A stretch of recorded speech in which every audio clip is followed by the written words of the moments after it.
Hi there, welcome to Dialogue. I'm Yang Rui in Beijing. For the next 3 days, the United States and Laos are co-hosting an informal defense ministers dialogue in Hawaii with all of the ASEAN countries to follow up on commitments made at a meeting called by Barack Obama at the Sunnylands earlier this year to discuss common interests and to find new ways to network regional security. With continuing tensions in the South China Sea, worries over the DPRK's nuclear and missile development program and terrorism continuing across the world, there will be much for them to discuss. But is ASEAN a little more than a talking shop? What concrete actions can emerge as a result of a meeting such as this? To discuss these questions, I'm happy to be joined in the studio by Zhou Wing Kang, Managing Director of the Yangon Media Group, and Yang Xiyu, Senior Fellow at the China Institute of International Studies. But before we begin, let's take a look at this. Following the US-ASEAN summit in Laos earlier this month, it's now the turn for the defense ministers to come together in Hawaii. US Secretary of Defense Ash Carter will hold informal talks with his 10 ASEAN counterparts to discuss issues ranging from North Korea, South China Sea and international terrorism. This is widely seen as reinforcing US President Barack Obama's pivot to Asia strategy. ASEAN is key to the US rebalance to Asia, and more importantly, it's key to a peaceful and prosperous future for the world. Some media have interpreted US collaboration with ASEAN as part of its continuous efforts to counter China's influence in the region.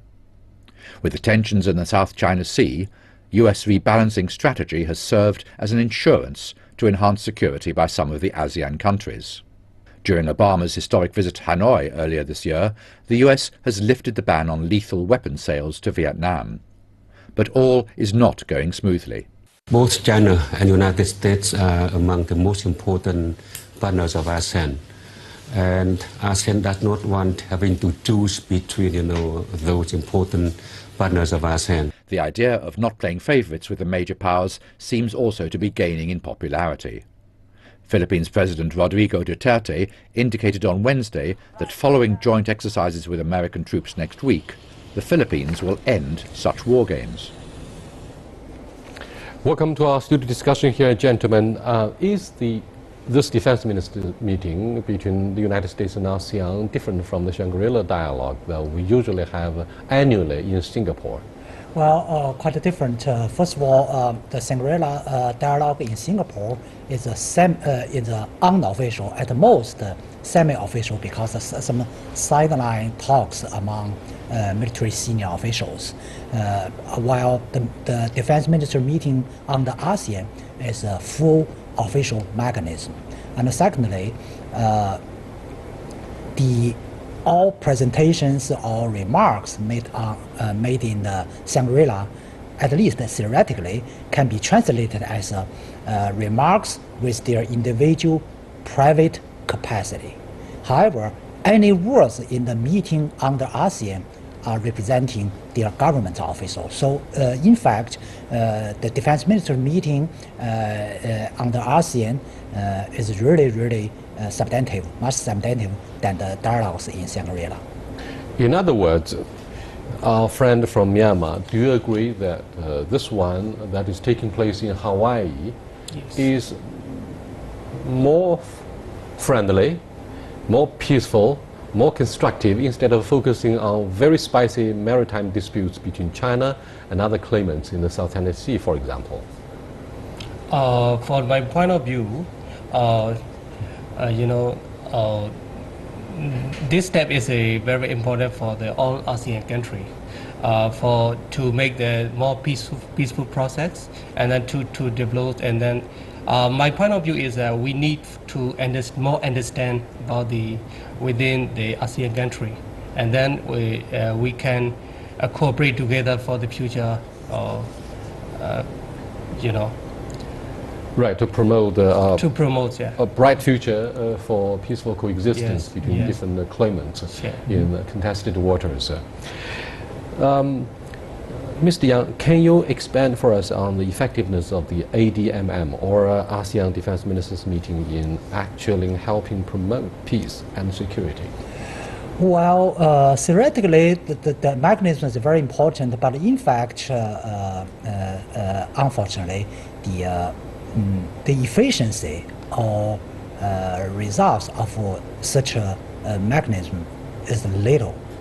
On one hand, because of the sharp differences among participants and different considerations on the same issue among participants. So it's very hard to get consensus on every substantive issues. But on the other hand, every individual parties, including the United States, are playing in multiple games. That is not a single forum. All the participants focus on. So under such a complex framework, it's seldom to make consensus of achievements on substantive issues.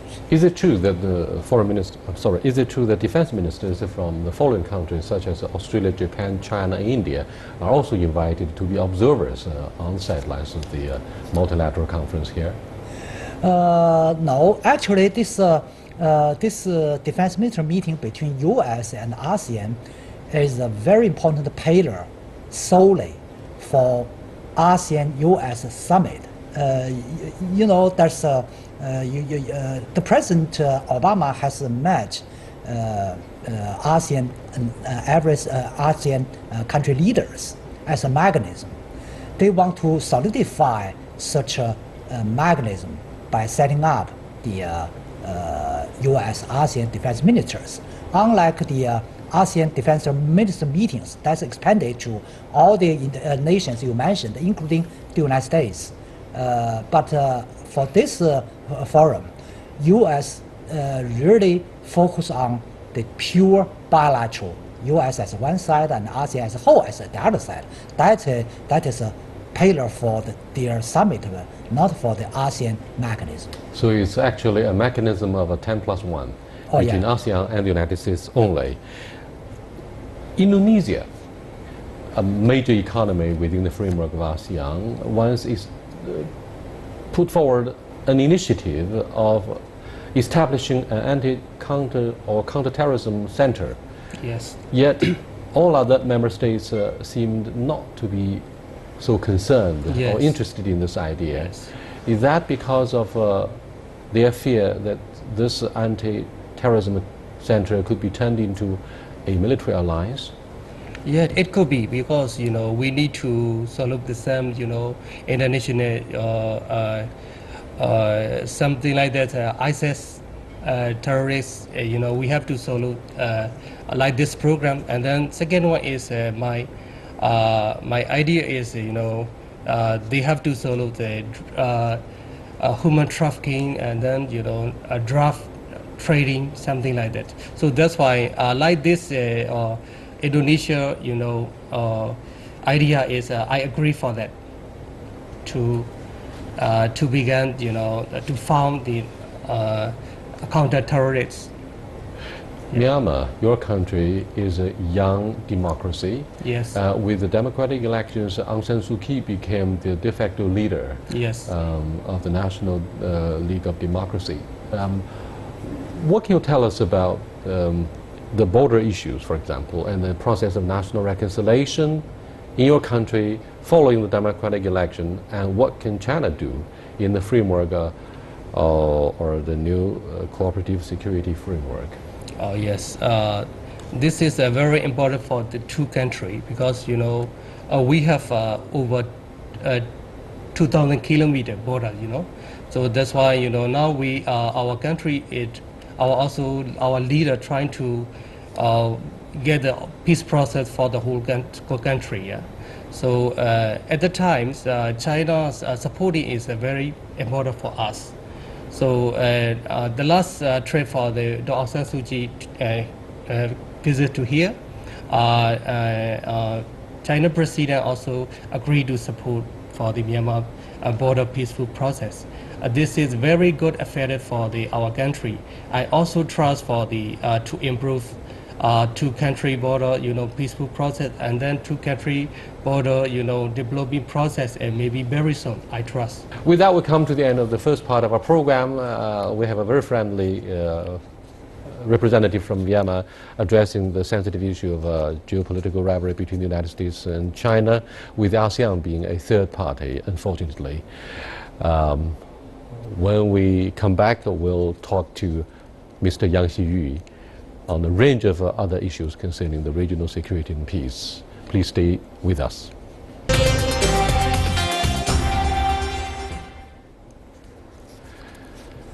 Welcome back, Mr. Yang. What do you think are the major security concerns on the agenda between the United States and ASEAN this time around in Hawaii? I think for the United States, South China Sea is obviously the prominent threatening issue for the United States. But for ASEAN country, the 10 members have a different consideration. However, the consensus among the 10 countries of ASEAN have the very strong consideration, say, never let themselves become an element in a game between the U.S. and China. They will reject, neither rely completely on the United States nor on China. So no matter how hard efforts the U.S. made want to pull ASEAN on their strategic track, ASEAN will strongly insist on their own positions that is based on DOC signed with China. This mechanism of ADMM, or ASEAN Defense Ministers Meeting, was actually launched 10 years ago, back in the year 2006. Mm-hmm. Against what background did this go into operation? ASEAN mechanism is very comprehensive, under which there are quite a numerous individual ministerial level mechanism ranging from the economic to defense.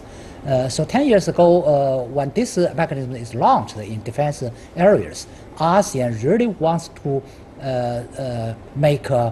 to promote peace and stability further through this mechanism. However, all the participants, as I mentioned, have different ideas, especially for the U.S. They put this, they regard this mechanism as a good platform to strengthen U.S. presence and influences, especially since the strategy of rebalance. This mechanism is taken by the U.S. more and more importantly. Mm-hmm. Do you think this is a part of the diplomacy legacy of President Obama, a lame duck? In about 45 days, he's going to step down, and a new president will be elected between Hillary Clinton and Donald Trump. Mm-hmm. Looking back, do you think President Obama has handed down a hot potato to his successor? Do you believe ASEAN is looking to the new master in the White House for shaping the future of South China Sea? It's a very fundamental question, not only for the U.S. and for ASEAN, it's actually for every related nations, including China, in this region. The answer lies in this picture. Say, what kind of picture President Obama will leave for his successor? Obviously, on one hand, you are right. He has become the so-called lame duck.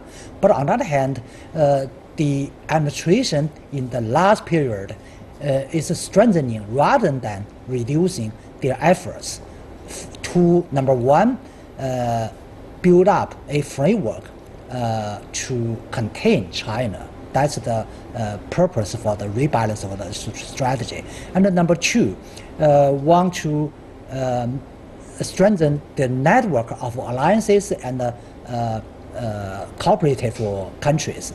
And the ASEAN mechanism, obviously, is a very important platform for U.S. But I'm afraid through the whole last period, U.S. cannot achieve what they want.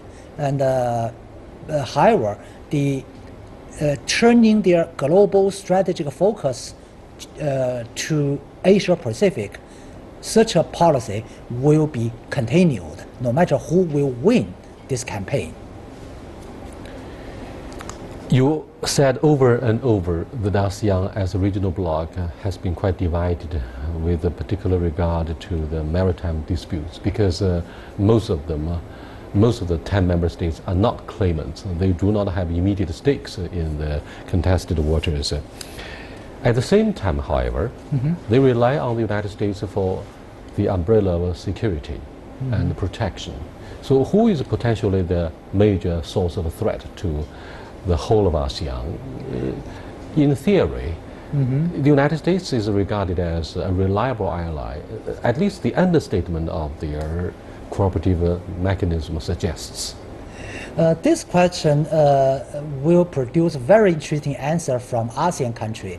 Traditionally, your question should lead to a specific country or countries who should be the enemy or potential, at least the potential threats to ASEAN. But ASEAN's answer, to my understanding, is the way of thinking is quite different. They are quite concerned either the very bad relationship between U.S. and China that will lead to confrontation. The confrontation between the two big powers will damage ASEAN. That is the one kind of a threat. Or too close ties between the two big powers that will also damage or threat ASEAN security interests. That is their way of thinking. They even think U.S. and ASEAN as a beautiful garden, U.S. and China as two big elephants, either making love or making fight will damage, ASEAN's interest that will threat ASEAN. That is their, based on such a way of thinking, as I mentioned, all members of ASEAN have been trying to make a sophisticated balance between the two powers. It's indeed a very tough job for all parties concerned to figure out how to deal with the two powers. At least very difficult for them to take side on the issue of maritime disputes. It's a little bit too simple to always call the 10 member states ASEAN. We may have, in doing that, simplified the image of ASEAN. In fact, it's composed of 10 member states, with the Philippines, for example, being the most staunch or staunchest guardian of their national interests in the South China Sea.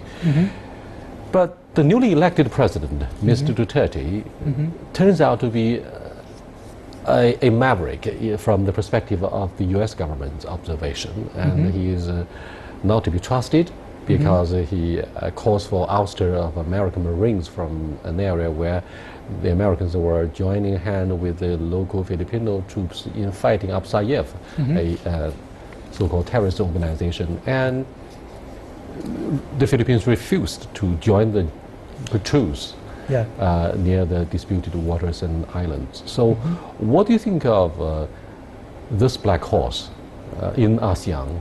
If the Philippines refuse to join the patrols, then what about Vietnam, which somehow shares this similar ideology with Beijing?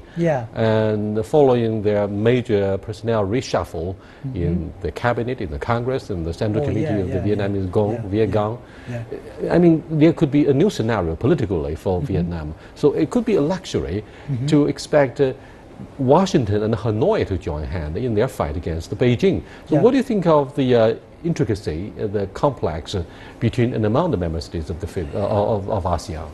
In fact, Vietnam has taken the similar measures like the Philippines to take a little bit away the distance away from the United States on South China Sea issue. Of course, the new president of the Philippines do something more obvious than Vietnam. No longer so under the leadership of President Duterte, perhaps. Not a single word was mentioned, for example, in the joint statement released following the foreign ministers' meeting. Ranging from the disputes on South China Sea with the Philippines to the joint military exercises with the U.S. President Duterte has been trying every effort to make a new balance between China and U.S. For example, you mentioned cancel the plan for the joint military exercise with the U.S. That's not And mean. Obama refused to meet with President Duterte. Yeah. Such a deterioration of bilateral relations actually triggered or caused by the Philippines side. And why they do such a kind of several things? I think one answer is try to rebalance the previous imbalanced relation. That means clinging to U.S. too much, and that will damage national interests of the Philippines. So the new president has to readjust his predecessors' policies. And by the same token, Vietnam has been doing such a similar things. So that's why I strongly argued on South China Sea issue, all the claimants, the Philippines, the Vietnam, never changed their position. They will continue their efforts against China's sovereignty. However, in their comprehensive national interests, they rearrange or reassess the top priorities. Say, for example, the Philippines, in Philippines case, the former president put South China Sea disputes at the top priority. That make a lot of errors in mass. So the new president realized the top priority, the South China Sea issue shouldn't put top priority. Shouldn't be the top priority. Shouldn't be at the top priority. So he readjusts this. Based on such a readjustment, they take a bigger distance away from the United States, get a closer ties with China to make a new balance. Only on the new balance, they believe they can get a stronger position to engage with both China and the United States. In other words, the Philippines, U.S. should never expect the Philippines will become their allied nation, completely rely on the U.S. in this area. So I don't. In the forefront of the contested waters, there is yet another critical claimant, Malaysia. Yeah. But this country has been pretty quiet. Instead of turning to The Hague for a ruling, for international arbitration, or taking side with the United States firmly against the so-called assertiveness of the Chinese Navy there, land reclamation, for example, why Kuala Lumpur remains so quiet?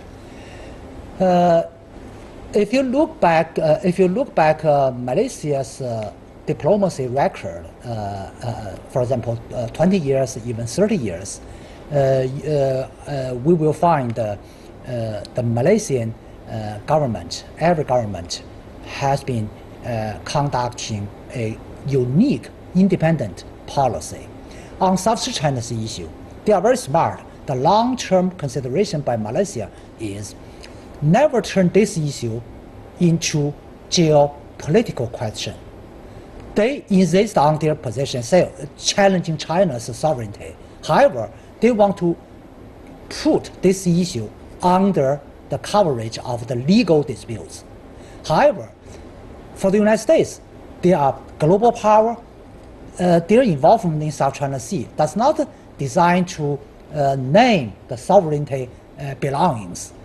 They are seeking for their geopolitical interests. So Malaysia recognize that nature. So they never want to turn this issue into the geopolitical question so that they will be able to prevent themselves from U.S. tools, strategic tools against China.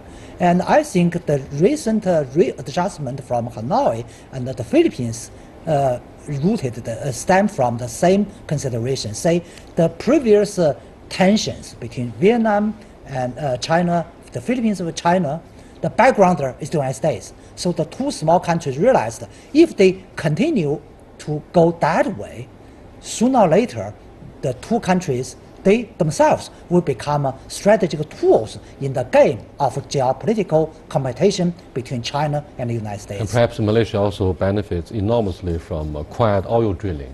Yeah, let alone, the low tensions means the high level of cooperation with China, especially the economy. So during the past few years, Malaysia got more benefits from the bilateral comprehensive cooperation, especially economic areas with China, while the Philippines and Vietnam, because of the tensions with China, a lot of interest has been damaged.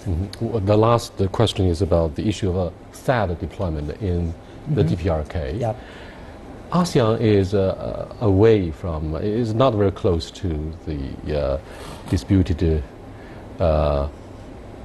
nuclear or missile issues in Northeast Asia. But this, I mean, the DPRK is obviously on the agenda.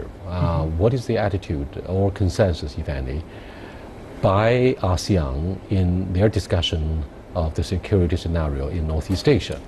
On the surface, ASEAN country is quite distant from the hot issue on Korean Peninsula. But if you look at the history record, some of ASEAN countries had been very positive and active in the process of the denuclearization on Peninsula. For example, Indonesia used to contribute a lot to a organization, we call it KEDO, Korean Energy Cooperation Organization on the Peninsula. They contribute a lot, and they plan to play more and more important role. Just even recently, a few years ago, that has been rumored, say the young leader in Pyongyang will visit Indonesia, but last minute he cancelled. However, such a unhappened story really reflects North Korea still maintain close ties with individual ASEAN countries, especially Indonesia, Malaysia, and Singapore, and so on, let alone Vietnam. So basically, they are not a direct stakeholder. However, they have a strong interest on denuclearization on the peninsula. So any tensions rising on the peninsula, they will oppose. Any dialogues that lead to cooperation and peaceful solution, they will strongly support. Thank you very much. Thank you. And that's the end of this edition of Dialogue with Mr. Yang Xiyu about ADMM, or ASEAN Defense Ministers meeting with the United States. I'll see you next time. Goodbye.